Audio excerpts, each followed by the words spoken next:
Hey guys, welcome back to our channel.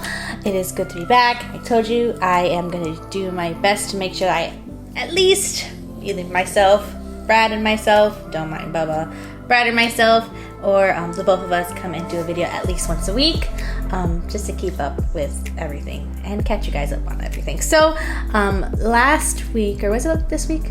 A few days ago, I put out like a poll on my Instagram to see what video I should talk about next. I know in the catching up video, I went ahead and told you a bit of everything, like just to fast forward to today.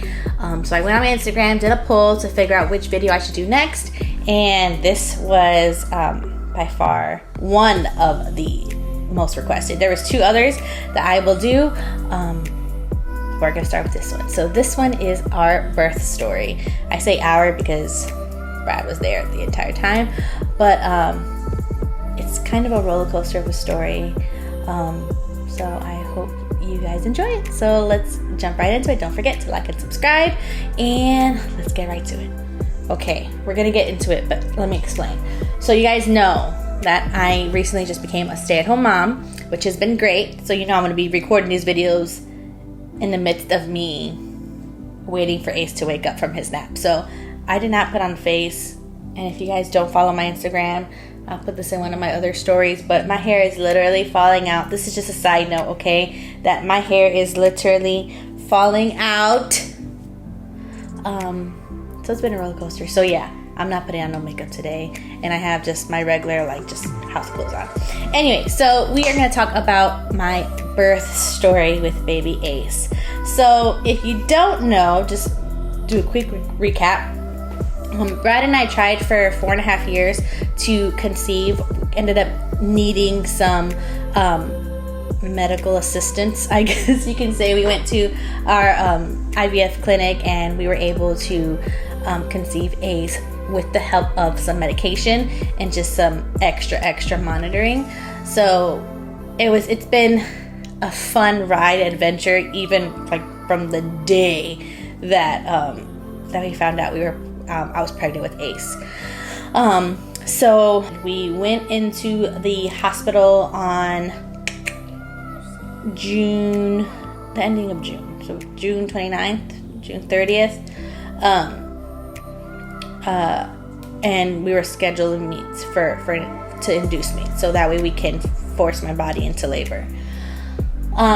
So we had a pretty simple birth plan. We weren't like super detailed about it. We were just our priority was making sure, one, that it was a safe, obviously a safe delivery. Two, that when he came out, we wanted to do delayed cord clamping, which if you don't know what that is, I suggest you Google it.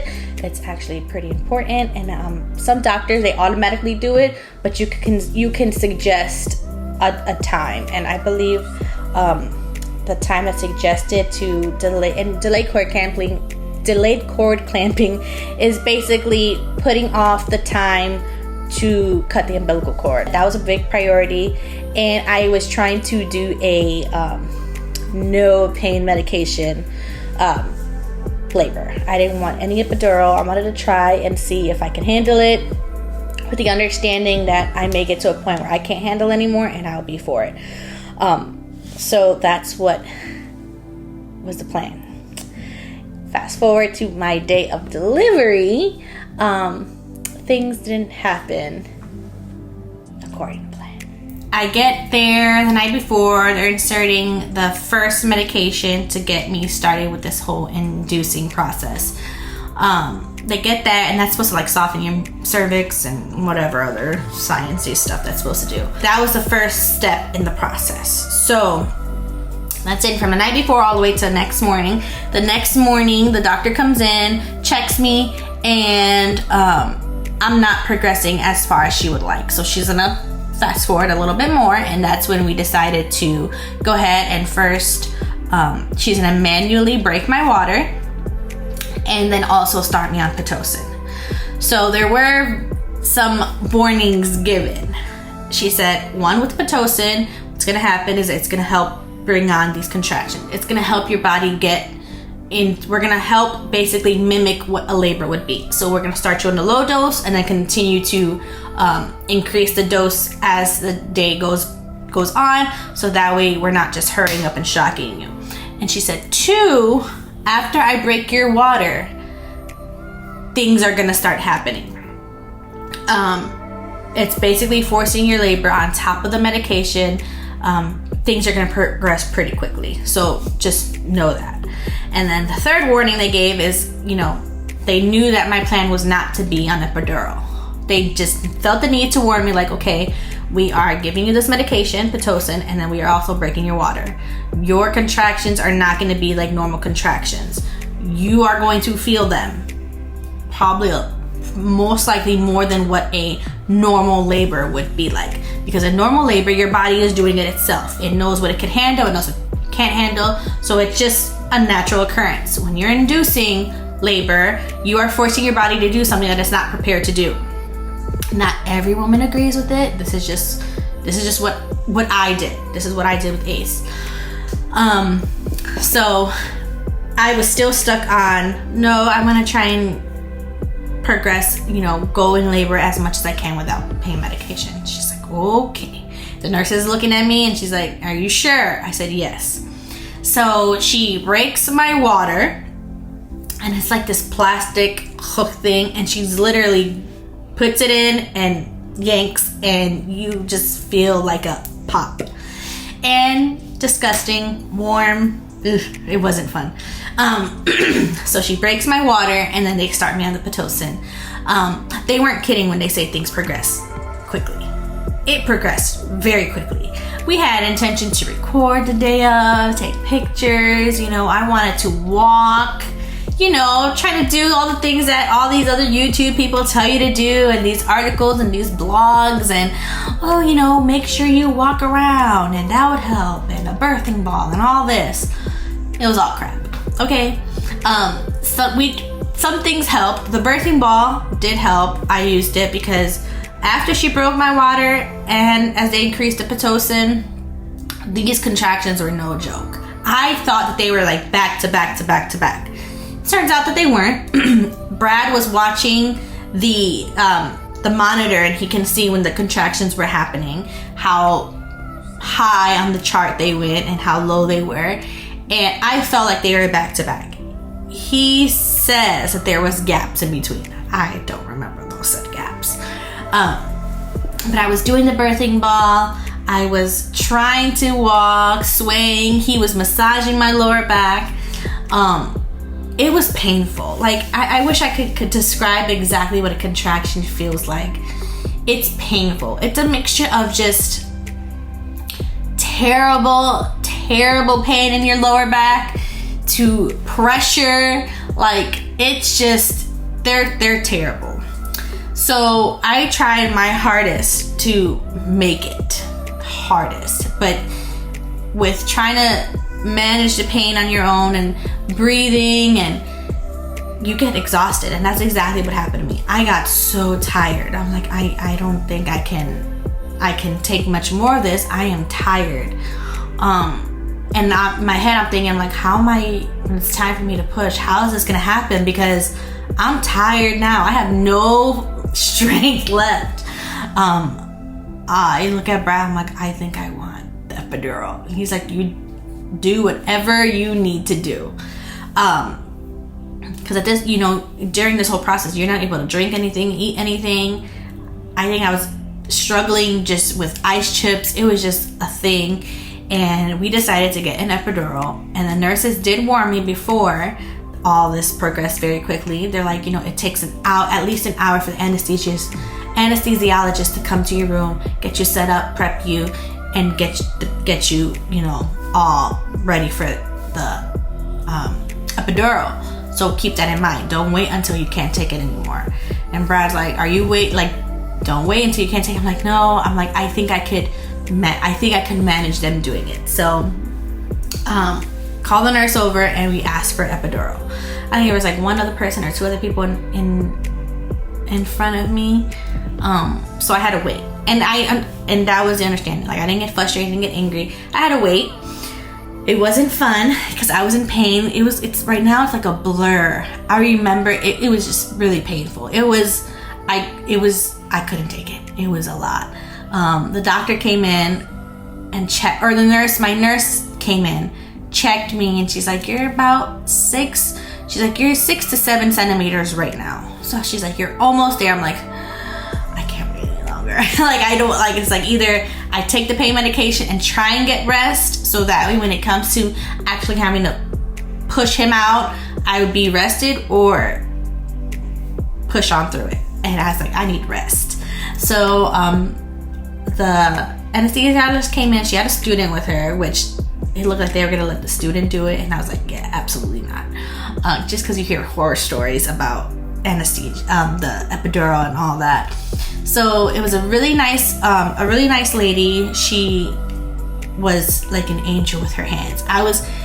She was getting me ready, preparing me, and Brad was there, and he's just like, okay, like breathe. And as she was putting the epidural in my spine, I was getting a really bad contraction, and I'm trying to tell her like there's one coming, and she's like, you're gonna have to try your best to hold it and stay still. And I'm like, oh my gosh, it was scary, but she was quick. I was able to hold that in and have her give me the epidural in the back. She got me all set up, and it was glorious. They did say, okay, there's misunderstandings with epidural. Epidural takes the pain away, but it does not relieve the pressure. And y'all, the pressure is what you want to get rid of.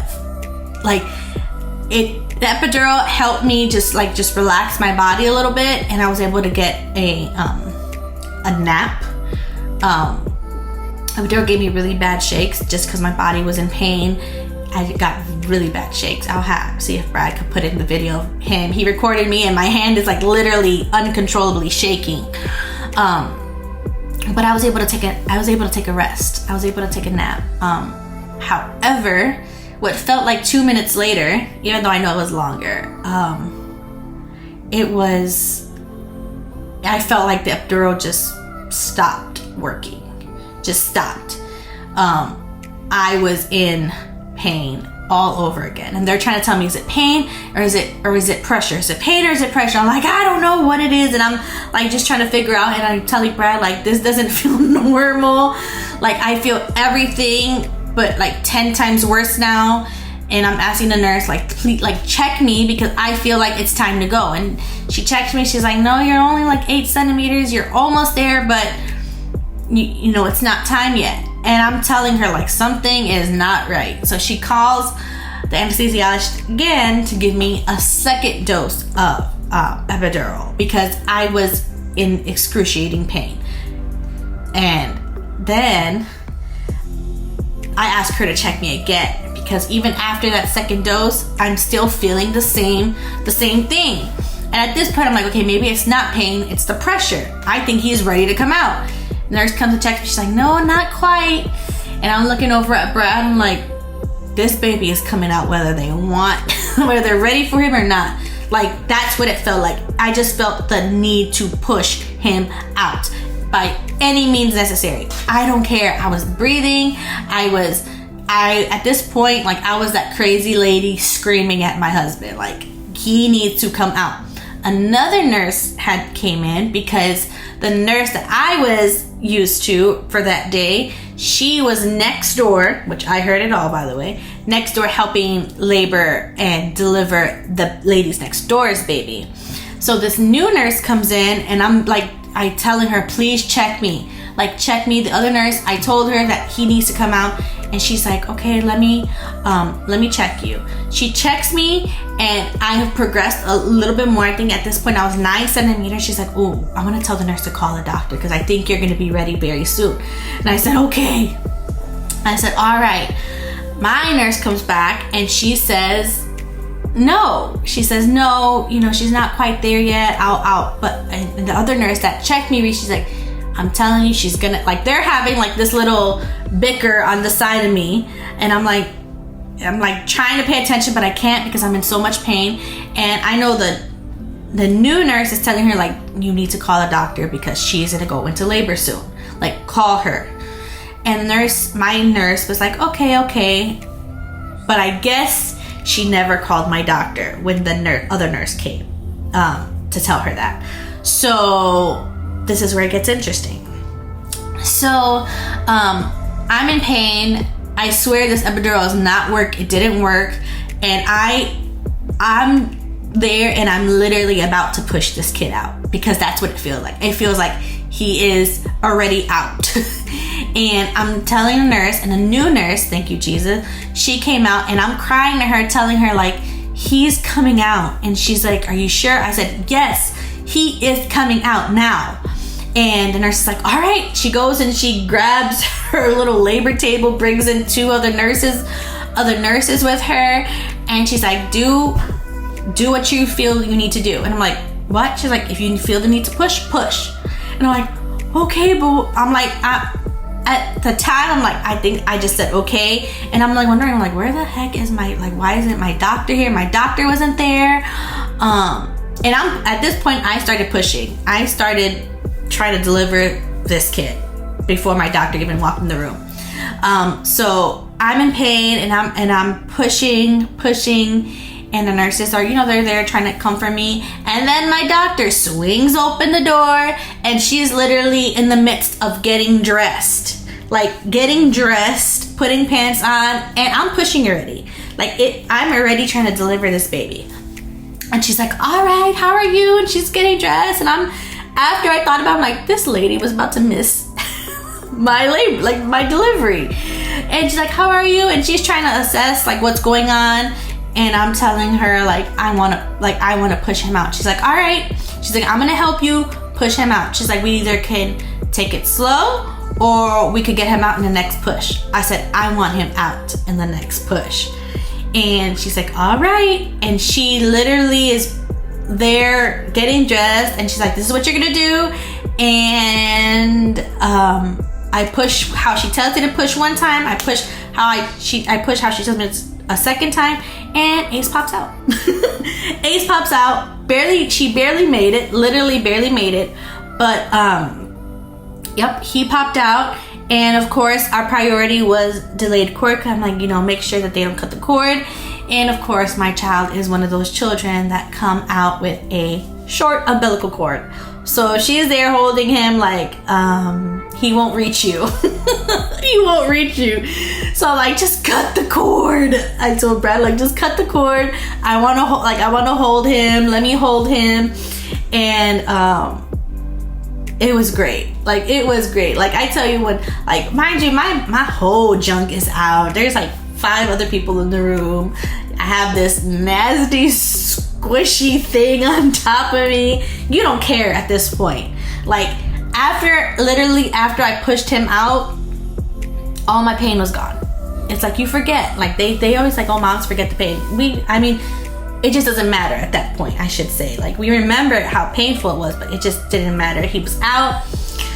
It was such a relief. It was such a relief to have him out. We weren't able to do the delayed cord clamping because his umbilical cord was too short. So I was able to do skin to skin, which is also another important thing. Google it if you don't know what it is. But it was such a relief. All the pain went away. And it was funny because he was so small. He was so tiny. At all of our other appointments, they're like, oh, he's 7 pounds, 8 pounds. That's why they wanted me to get induced, because they were afraid that he was going to be too big because of what he was measuring in my belly. And they thought he was going to be born at 7 or 8 pounds. This little shrimp was born at 5 pounds, 12 ounces. Tiny. He was a tiny baby. So cute. I look at him you look like a little alien. But he was so cute. And then I'm ignoring everything else that's happening at this point. I just had my baby on my chest. The doctor looks at me. She's like, well, you're gonna need some stitches. And I'm like, stitches? She's like, I tore. I had a 2nd degree tear, so I needed a couple stitches. And I guess the epidural decided to work then, because she's like, do you want me to put pain medication? I said, no, just go ahead and do it. at that point, I just didn't care about anything. So I did have to get stitches with him. They weren't too bad. Getting them, the recovery was a whole different thing. It's a whole different story. So yeah, that's how Ace was born. He was born on July 1st at 4:06 p.m. We had a very quick delivery. I mean, they started me on medication at 8 something in the morning, and he was born at 4:06. So it was very, very quick. And I wouldn't change it for the world. I wouldn't change it for the world. He came out so small. It was so funny because we were preparing for a 7 or 8 pound baby, and we needed to go out when we got home. We needed to go get him clothes because he didn't fit in any of his clothes. We needed to get him preemie clothes. So for the first few weeks, Ace was wearing preemie clothes.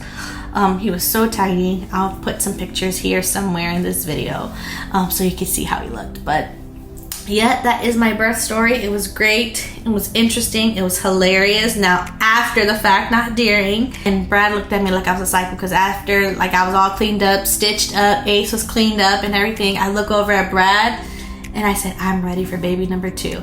And he looked at me like I was a psycho. And I truly was. Like, I was like, okay, done, good, great, I'm over it. He's like, it's really true. You guys forget. I said, we don't forget the pain. I remember how painful it was. It just happened, but it didn't matter. It made it all worth it. So that's where we are now. Now he's a toddler messing up my house, and I wouldn't change anything about it. So that's it for the birth story. I have a few other stories to tell, but those will be in different videos. But thank you guys so much for sticking around and hearing my crazy birth story with Ace. Don't forget to like and subscribe, and I'll see you again very soon. Bye.